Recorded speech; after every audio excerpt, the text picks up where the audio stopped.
안녕하세요. 반갑습니다. 비트코인 뉴스 팡입니다. 2020년 4월 8일 비트코인 뉴스 전해드리도록 하겠습니다. 비트코인 지금 골든 크로스 현상이 발생했다라는 기사가 나와서 그 부분에 대해서 제가 팩트 체크를 한번 해봤습니다. 갑자기 웬 골든 크로스인가 라는 생각이 들어서 이걸 확인할 필요가 있겠다라고 봤고, 그래서 이제 팩트 체크를 해봤는데 사실이 어떻게 되는지 잠시 후에 안내해드리도록 하겠습니다. 그리고 뉴스 브리핑 먼저 해드릴게요. 지금 전 골드만삭스 임원은 지금 코로나19 대비해서 자산의 25%를 비트코인에 분배할 것이다 라는 이야기를 했다고 하고요. 그리고 도쿄대, 콜롬비아대 블록체인 기반 디지털 법정을 개발한다 라는 소식도 있습니다. 그리고 프랑스 금융당국이 현지 암호화폐 거래소에 최초로 등록을 허가해줬다라는 소식이 있습니다. 그리고 서울시에서 블록체인 지원센터 2차 입주기업 12곳을 선정했다라는 소식이 있고요. 전 구글 엔지니어가 $300,000 상당의 분실 비트코인 프라이빗 키를 되찾았다라는 소식도 있습니다.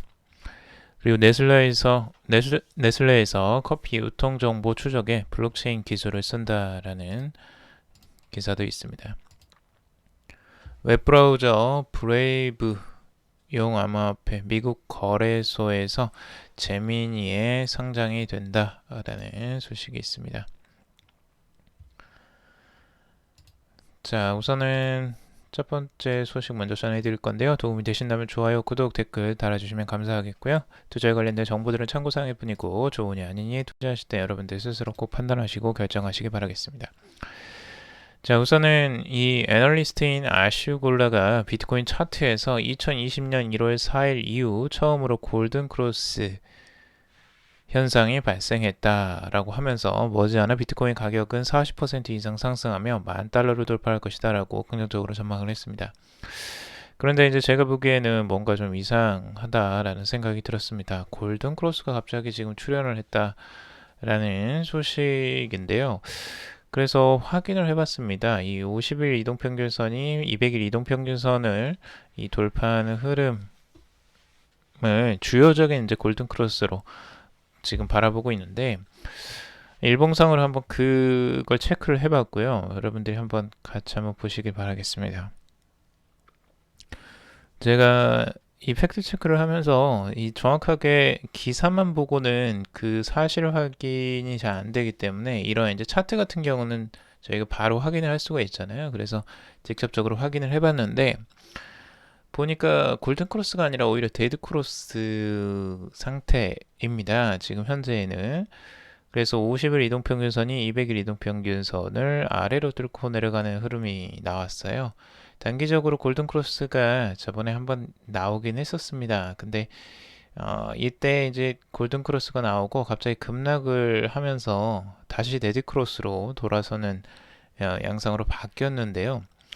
일봉상에서는 지금 데드크로스 상태에 있습니다. 그래서 7,181달러 선을 지금 위치해 있는데 오히려 이제 50일 이동평균선이 저항선이 지금 되고 있죠. 그래서 오히려 지금은 데드크로스인데 왜 이거를 골든크로스라고 했을까 라고 해서 다른 차트 그 이평선들을 다시 한번 살펴봤습니다.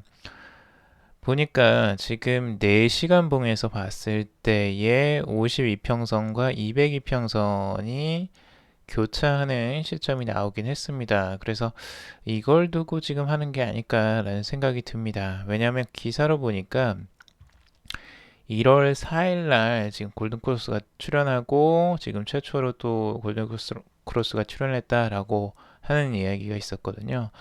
그걸 보니까 지금 딱 맞아 떨어지는 게 1월 4일 날 나왔던 요 형태, 여기에서 골든 크로스를 지금 말했던 것 같아요. 그래서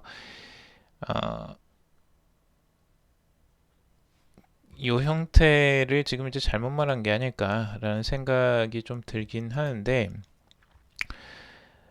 우선은 이 4시간 봉으로 지금 골든크로스가 나오는 부분을 주요적으로 생각을 해야 되느냐, 요게 좀 애매하긴 해요. 이거는 너무 단기적인 시야이고요.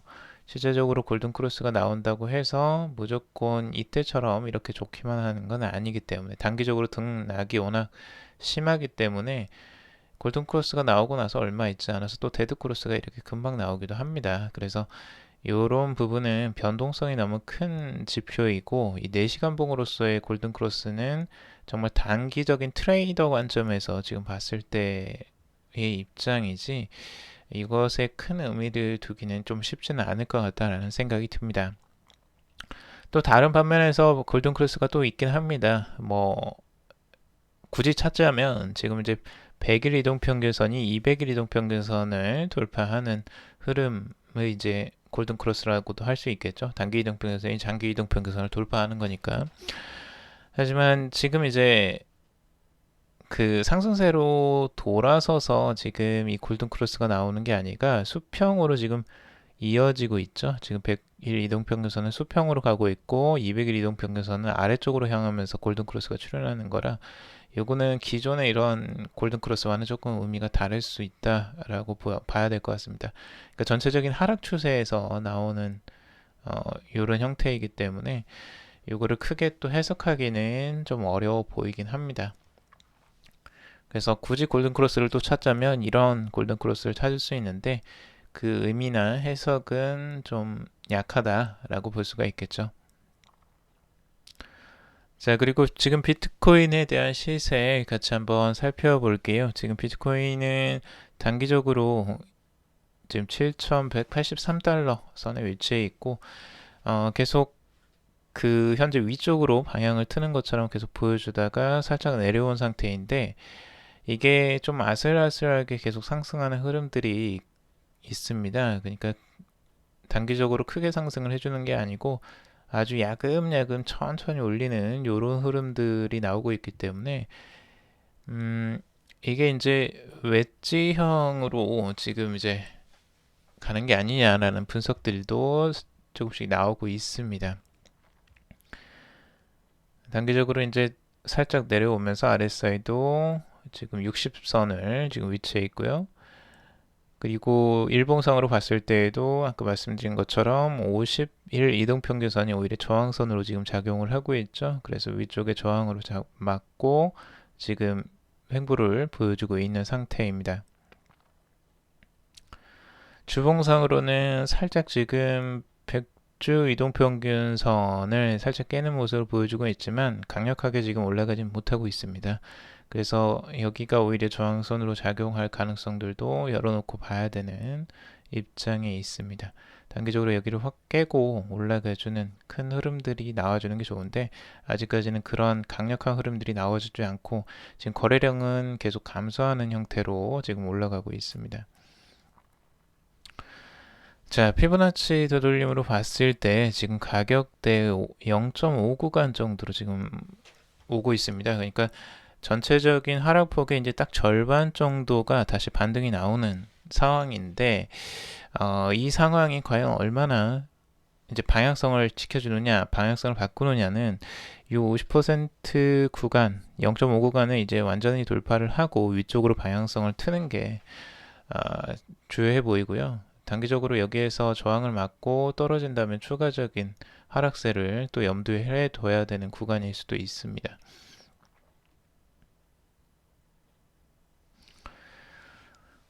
단기적으로 지금 트레이더 AVDM이라는 트레이더가 보는 관점에서는요, 이 어센딩의 웨지 패턴으로 보고 있습니다. 그래서 상승하면서 계속 이렇게 가격이 모아지는 형태로 지금 현재 패턴을 보고 있고요. 계속 상승은 하지만 크게 상승을 하지 못하는 형태죠. 그래서 가격은 계속 모아지고 위쪽으로 이렇게 웨지형이 나오게 된다면 보통은 이 하락 확률이 조금 더 높다라고 기술적 분석을 많이들 합니다. 그래서 지금 이제 이 트레이더는 지금 웨지형으로, 어센딩 웨지형으로 지금 현재를 바라보고 있고요. 그리고 이 트렌드 라인 쪽에서 이 저항선에 지금 위치해 있다라고 분석을 하고 있어요. 그래서 단기적으로는 이 저항선에 맞고 웨지형이 완성이 된다면 추가적인 하락을 주의를 해야 된다라고 지금 분석을 하고 있습니다. 그래서 4천선, 전 저점이었던 4천선까지도 지금 열어놓고 보는 기술적 분석입니다. 비슷하게 지금 모이쉐브 유리도 지금 이 저항선이 위치해 있고요. 이 라이징 웨지 형태라고 지금 이야기를 하고 있습니다. 그래서 위쪽에서 살짝 하단으로 떨어지는 흐름들이 단기적으로 출현할 수 있다라고 분석을 하고 있고 7,000달러와 그리고 6,800달러 선까지도 조정세가 나올 수 있는 단기적인 조정세를 열어놓고 보는 기술적 분석입니다. 그리고 전 골드만삭스 임원이 지금 코로나19 대비해서 자산 25%를 비트코인에 분배할 것이다 라는 이야기를 했다고 하는데요. 지금 전 골드만삭스 임원이자 글로벌 매크로 인베스터 창업자인 라울 팔은 비트코인 19% 코로나19 사태가 경제에 오랜 기간 동안 심각한 영향을 줄 것이라 전망을 했습니다. 이를 대비해 그는 자산의 25%를 비트코인에 투자하겠다라고 언급을 했는데 지금 글로벌 매크로 인베스터 대표인 팔 라울은 팟캐스트에 출연해서 이번에 사태 위기로 인해서 전 세계 국가와 경제가 대규모로 마비됐다라고 하면서 이 바이러스 사태가 역사적으로 최대의 파손 사태를 일으킬 것으로 생각을 한다라고 밝혔습니다. 지금 미국 뉴욕 주식시장은 코로나 여파로 큰 피해를 입어 올해 1분기 다우존스 산업평균지수는 23% 하락해서 1987년 이후 가장 큰 분기별 하락폭을 기록했다라고 하고 있습니다. 미국 연방준비제도 이사회는 4,700만 명 이상의 미국인들이 실직함에 따라 지금 실업률이 향후 3개월 동안 32% 상승할 수 있다는 경고를 내놓았습니다. 이에 1930년대 대공황 당시 기록한 실업률 수준을 넘어설 수 있다라고 지금 전망을 내세우고 있는데요. 이와 관련해서 팔 라울 대표는 현재 시장 혼란은 아직 초기 단계다라고 보면서 훨씬 장기화될 것이라는 전망을 제시를 했습니다. 그는 이러한 사태가 밀레니얼 세대의 생각과 가치관에도 영향을 미칠 수 있다라고 강조를 하면서 밀레니얼 세대 자체는 이제 1982년부터 2000년대 사이에 태어난 신세대들을 이야기한다고 합니다. 그리고 전 세대에 비해서 개인적이며 이 소셜 네트워킹 서비스에 익숙하다라는 평가를 받고 있는데 밀레니얼 세대는 2000년과 2008년 금융위기로 더 이상 이제 금융 시스템을 신뢰하지 않는다라고 하고 있습니다. 젊은 사람들은 위험이나 저축에 대해 이전 세대와 전혀 다른 생각을 가지게 될 것이다 라고 말하면서 그래서 이번에 장기적인 영향에 대비하기 위해 포트폴리오를 재조정하는 과정이 있다라고 이야기를 하고 있습니다. 그래서 자산의 25%를 비트코인, 25%는 금, 25%는 현금, 25%는 거래 기회에 대비한 자산으로 분배를 하고 있다라고 하고 있습니다. 그러니까 자산을 지금 분배를 한다는 거예요. 이 비트코인에 몰빵을 하고 막 전부 다 투자를 하겠다라는 게 아니고 일부 이제 분배를 해놓고 투자를 하겠다. 그러니까 현금과 이제 거래 기회의 거래 기회에 대비한 자산 분배를 한 50% 정도를 하고 있는 거고 이제 금하고 비트코인을 25 정도로 지금 나눠서 포트폴리오를 짜겠다라는 건데요. 글쎄요, 이게 이제 주요적인 포트폴리오가 될지는 모르겠어요. 전반적으로 시장 자체가 하락할 때 비트코인이 그 가격을 유지할 수 있느냐가 이제 중요한 관건인데 이렇게 시장에 충격을 가했던 적이 비트코인에는 역사적으로는 아직 없습니다. 그러니까 2008년도에 이제 서브프라임 모기지 사태가 있었죠. 그때는 이제 비트코인이 없었기 때문에 그때 상황이 발생했을 때 비트코인이 어떤 가격 흐름을 보일지는 아직 알 수가 없습니다. 정말 똑같이 시장과 같이 급락을 할 가능성들도 충분히 열어놓고 봐야 되고요. 금도 물론 그때의 시세는 단기적으로 시장이 급락했을 때 따라서 내리는 현상들을 보여주기도 했습니다. 물론 시장의 시간이 좀 지나서 좀 이제 거의 하락기의 바닥에 접어들었을 때 금은 이제 그때서야 반등을 하는 흐름들이 나오기도 했었고요. 그래서 우리가 생각하는 것처럼 이 안전자산이라는 게 이 시장의 폭락에 반대로만 움직이지는 않을 수 있다라는 것도 열어놓고 보셔야 됩니다. 그래서 여러분들이 철저하게 지금 그 이번 사태가 장기화되는 부분들도 시나리오에 넣어놓고 여러분들 투자를 전략을 짜시는 게 아무래도 낫지 않을까라는 생각도 듭니다. 철저하게 자산을 지켜나가는 투자가 유리하다라고 생각을 들고요. 그리고 안정적인 시장이 되었을 때 그때서야 이제 투자를 다시 하는 것들도 늦진 않다고 생각을 하거든요. 제 개인적으로는. 그래서 여러분들 자산을 지키는 쪽으로 많이 좀 전략을 잘 세우시길 바라겠습니다.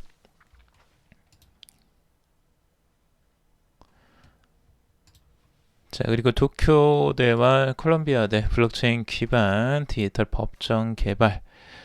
일본 도쿄대학과 캐나다 브리티시 컬럼비아 대학 연구진이 블록체인을 활용한 디지털 법정을 개발했다라고 하고 있습니다. 이 디크립트 보도에 따르면 디지털 법정은 블록체인 기반 스마트 컨트랙트를 통해서 경매, 계약 등의 법정 분쟁을 처리한다라고 하고 있습니다. 계약 의무를 위반한 당사자를 식별하고 처벌하거나 합의하도록 할 수 있다. 그리고 도쿄대 경제학자 마츠시마 히토시 교수와 이 밴쿠버 브리티시 컬럼비아 대학교 경제학과 노다 순야 교수가 이 스마트 컨트랙트를 활용해서 디지털 법정을 설계했다라고 하고 있습니다. 연구진은 이 스마트 컨트랙트로 계약 내용을 확인해서 자율 집행하기 때문에 계약 이행을 위한 장기적인 신뢰관계를 필요로 하지 않으며 이 분쟁 발생 시에 일반적인 소송을 피할 수 있다라고 전하고 있습니다. 대학에서 이제 법정에 이 블록체인 기술을 활용한다라는 부분인데요. 이 스마트 컨트랙트 기능이 있기 때문에 자율적으로 그 어느 정도는 이 판결을 내리는 게 조금 더 훨씬 더 수월해질 가능성들이 있죠. 그래서 이게 대학뿐만 아니라 이제 사회적으로 우리가 지금 법적 계약을 할 때에도 이런 스마트 컨트랙트 기능을 앞으로 사용할 가능성들이 오지 않을까라는 생각이 듭니다. 자, 그리고 프랑스 금융당국이 현지 암호화폐 거래소에 최초로 등록을 허가했다라는 소식인데요. 지금 프랑스 금융당국인 시장규제위원회가 현지 암호화폐 거래소 코인하우스의 운영을 승인했다라는 소식입니다. 이로써 코인하우스는 당국의 허가를 받은 1호 거래소가 됐다라는 소식이고요. 코인하우스를 거래 사업자로 이제 등록을 했는데 이로써 코인하우스는 암호화폐 거래소로는 처음으로 감독 당국의 규제 아래 은행이 제공하는 계좌 서비스를 이용할 수 있게 되었다라고 하고 있습니다. 프랑스에서 암호화폐를 취급하는 기업은 지난해 5월 유럽에서 통과된 최초의 암호화폐 법률 패키지 중 하나인 이 팩트 지침에 따라서 AMF에 등록을 해야 된다라고 하고 있습니다. 그래서 프랑스에서도 이 허가를 직접적으로 이 거래소 허가를 내주는 형태로 가고 있고 프랑스가 지금 이 CBDC 발행을 또 염두에 두고 있죠. 그래서 지금 암호화폐와 이 토큰화에 대해서 많이 관심을 갖고 있다라고 합니다. 그래서 앞으로는 이런 쪽에 조금 더 적극적인 규제 개선이 일어나지 않을까라는 생각이 들고요.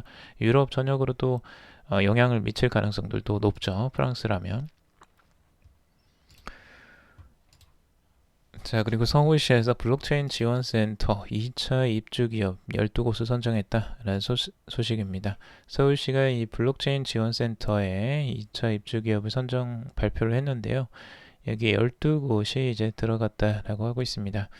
이 블록체인 지원센터는 블록체인 산업의 우수 기업을 발굴하고 맞춤형 인재 양성, 글로벌 시장 진출 기업을 육성하기 위해서 서울시가 지원하는 프로그램이고요. 센터는 서울 마포구 공동역 인근에 위치를 하고 있다고 합니다. 지난해 말 1차 모집에서 총 72개 기업이 지원해서 현재 23곳이 입주를 했다라고 하고 있습니다. 이 블록체인에 대한 이 관심이 서울시에서도 꽤 많다라고 할 수 있고요. 서울시장도 직접적으로 이 스위스까지 이제 방문을 하면서 블록체인에 많은 관심을 보여주기도 했었습니다. 블록체인 기술은 앞으로 이 시 자체적으로도 많이 좀 활용을 하고 적극적으로 육성을 하지 않을까라는 생각이 드네요. 자, 그리고 전 구글 엔지니어 30만 달러 상당의 분실 비트코인 프라이빗 키를 되찾았다라는 소식인데요. 최근에 구글 엔지니어 출신의 암호화 기술 전문가가 이 30만 달러 상당의 비트코인에 접근할 수 있는 프라이빗 키를 되찾아 준 것으로 확인이 됐다라고 하고 있습니다. 이 러시아의 국적의 이 비트코인 보유자가 이 마이크 스테이의 이전 논문을 보고 이 링크드인을 통해서 연락을 했다고 하는데요. 이 구글 소프트웨어 엔지니어 출신이고요. 현재 스마트 컨트랙트와 D앱을 개발하는 파이로팩스의 최고 기술 책임을 맡고 있다고 합니다. 이분한테 이제 프라이빗 키를 잊어버렸으니까 좀 그걸 복구해줘라, 그러니까 복구해줘라라고 요청을 한 거예요. 근데 이게 이제 쉬운 일은 아니죠. 암호화된 파일을 거의 무한에 가까운 가능 조합을 가지기 때문에 해독이 거의 불가능하다라고 알려져 있는데 이거를 그 어려운 걸 이 사람이 이제 해냈다라는 거죠. 그래서 이 보통은 이 프라이빗 키를 잊어버리면 이 자체를 이제 찾을 수 없다라고 인식을 했는데 이걸 찾을 수 있는 방법이 있다라는 게 이제 이 기사에서는 나오는 거죠. 그렇게 되면 앞으로 이제 비트코인이 사라졌던 이 키를 잊어버려서 사라졌던 것들도 다시 이제 빛을 볼 수 있는 그런 여력이 될 수 있고 그렇게 되면 이제 공급량이 조금 더 단기적으로 늘어날 수 있는 요인이 될 수도 있겠죠. 자, 그리고 네슬레에서 커피 유통 정보 추적에 이 블록체인 기술을 쓴다라는 기사입니다. 세계 최대의 식음료 기업이죠. 이 네슬레가 비영리 단체 열대우림 동맹과 함께 커피 정보 관리에 블록체인 기술을 활용한다는 소식입니다. 네슬레는 이 블로그를 통해서 IBM의 푸드 트러스트 블록체인 플랫폼 네슬레 커피 브랜드인 조가스에 활용한다라고 밝혔는데요. 이 IBM 푸드 트러스트는 IBM이 블록체인 기술을 기반으로 유통 정보를 추적하기 위해 만든 플랫폼이라고 합니다. 월마트와 돌 등 이 대형 식품 기업이 참여를 하고 있고 네슬레는 지난 2017년부터 푸드 트러스트 플랫폼을 네슬레 제품에 활용하는 테스트를 진행해 왔다라고 하고 있습니다. 이를 이제 커피 브랜드에도 도입을 하게 된 건데요. 이 조가스 소비자들은 커피 포장에 이제 QR 코드를 스캔하면 해당 제품에 관한 정보를 알 수 있다고 합니다.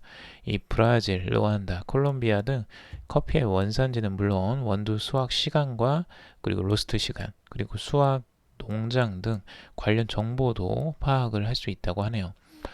이렇게 되면 이제 소비자들은 당연히 믿고 이 식품을 소비를 할 수 있는 길이 열리는 거고요. 그리고 식품 유통회사는 그 식품의 유통 과정을 추적할 수 있고 비용의 이제 효율성 그리고 그 중간에 유통 과정에서 이제 오류가 생겼을 때 어디에서 문제가 발생했는지 바로 또 추적할 수 있는 시스템 같은 게 이제 구축이 되는 겁니다. 그래서 회사로서는 굉장히 또 도움이 될 거고 소비자한테도 많이 도움이 될 것 같은 이 기술이죠.